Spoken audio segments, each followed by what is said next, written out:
Everyone, welcome back to the Cunning Card Mates channel. Today we're going to be doing part 2 of the video series entitled The Hobby and You and You and You. If you want to check out the first part where I go over companies, that is right here. Click on that.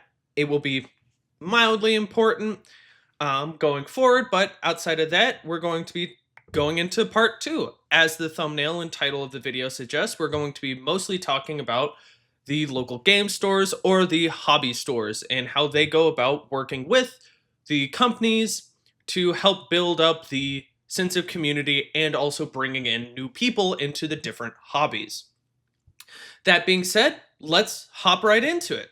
So, as mentioned in the first part with Magic, Wizards tends to send out the welcome decks to local game stores to help bring in new people into the hobby. These decks provide a very helpful starting point and a thorough explanation of how to play the game, with a in-depth way of going about your turns, of playing lands, doing the different spells, all that kind of stuff. And this is by far one of the easiest examples of how the companies work with the local game store to help build up the community with people. One of the other ways that companies work with the LGS or local game stores or hobby stores are communicating with them about setting up specific events. Going back to Wizards, these events could be your commander parties, a standard event, or a pre-release event. It is then on the LGS to try to figure out the best way to set up the event, or if they even can. Now, I spoke with a few different local game stores about how they go about setting up these events. One of the most important aspects that they spoke about was how they feel their customer base would respond to this. And yes, I understand that is a very obvious statement of, hey, local business needs to take into account what local customer base will need, but it needs to be stated. At my preferred LGS, the owner spoke about this with the example being how standard tends to be not as popular compared to commander, and they tend to have to figure out what would it be worth it to hold standard events if those tables can be used for something that they know brings in more people. Now, when the LGS decides to hold these events, the next important aspect is advertising them to the customer base.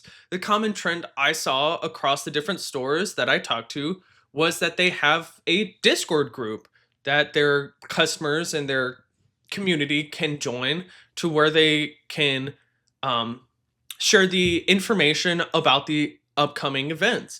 My local game store also has a weekly newsletter that advertises upcoming events and the new products coming in that week.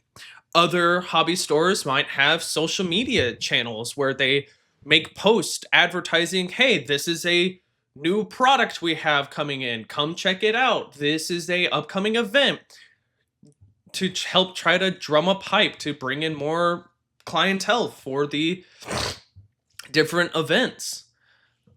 One of the other aspects that goes into the importance of the local game store or hobby store is the specific products that they carry, because this is another aspect that goes into building up that community for the hobby and acting as the middleman between the corporation and the customers. One of the things that I've heard was a lot of the time they will stock things based on what it goes with their brand's voice, whether that's making sure it's something that taps into the creative aspect and it's very welcoming, with stuff as carrying Warhammer minis, carrying magic packs and different books, while also trying to make sure not to cut into the competitor's customer base, because you don't want to be an asshole to the people that are near you, because that's just good business at the end of the day. Another thing with a different hobby store was talking about having what the employees know and enjoy, are well informed about with the different stuff. Again, going back to the Warhammer example of the local game store, the guy grew up using Citadel paints, so whenever he was looking to stock more paints, he decided to try to go with Citadel, and that ended up helping to foster a decent relationship between him and Warhammer to where now they stock Warhammer minis because they have the space, and that company decided to act very nicely about it. And like the end of the day, again, obvious statement, I know, but they are paying attention to what their community wants and try to carry that specific things. A good example of this being for the employees and what they enjoy aspect is the my local game store has a lot of Teenage Mutant Ninja Turtles pre-release kits, and that set isn't as popular, so it's a more so playing to their customer and like their own personal enjoyment over what they believe their customer base might be, but it's also a guessing game at the end of the day. And acting as that middleman, the belief of how that is does obviously fluctuate between what company is being talked about. One of the things that I saw whenever I talked to these hobby stores was Citadel was actually decently nice with like what the customer service rep that they had of wanting to help bring in new people and also offering opportunities for the store to carry their products. And that might be like a very obvious thing of, hey, company wants to do it, but with the way some people tend to think about Games Workshop in a less than favorable light, it's very fun to see like, hey, they aren't as considered as a not great distributor or um company to work with, which is always nice. And they the stores tend to, again, obvious statement, but the stores are communicating to the companies, whether that's through a direct channel to the distributor or through the social media tabs of what the customer base is asking for and trying to help decide what all they want to carry.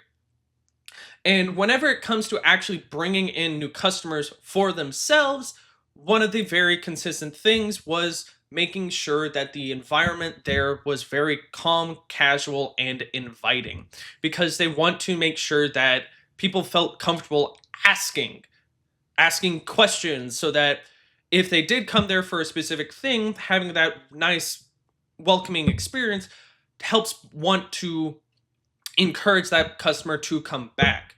From a personal level, that is definitely how I feel is if the not clientele, the employees there do seem very friendly and are offering advice on specific things, it will make me want to come back. Whereas if the environment feels very stiff and claustrophobic, might not be the right word, but that's the only word that comes to mind, I will probably go there the one time and might not go back because it just felt really off.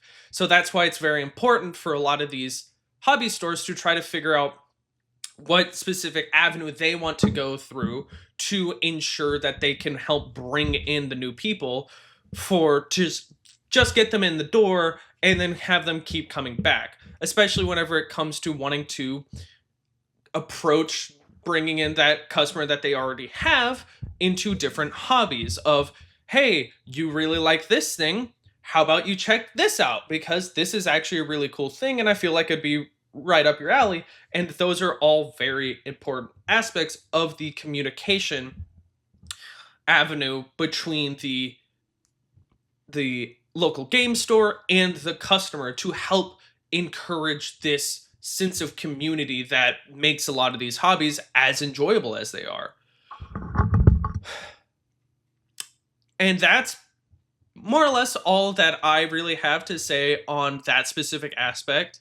This is obviously a little shorter than my first part, but with the specifically talking about the local game store aspect, it's a bit more of a case to case basis, so it might be a little bit more difficult to specifically talk about, but at the exact same time, I think this is a very decent look into some of the aspects people might not consider whenever they want to get into the hobby or they go to the local game store is, hey, why do you carry these specific things besides just, well, I feel it will make me money.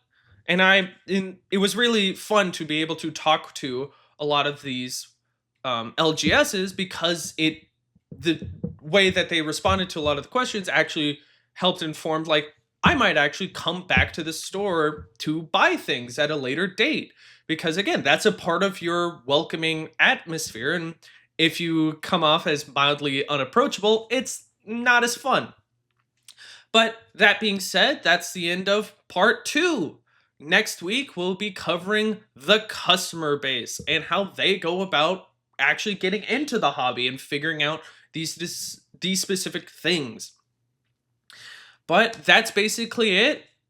If y'all have any more insight, leave a comment down below. If y'all are excited for the next part, like this video and be sure to hit that subscribe button, hit the notification bell. I'm going to be trying to stay on top of posting.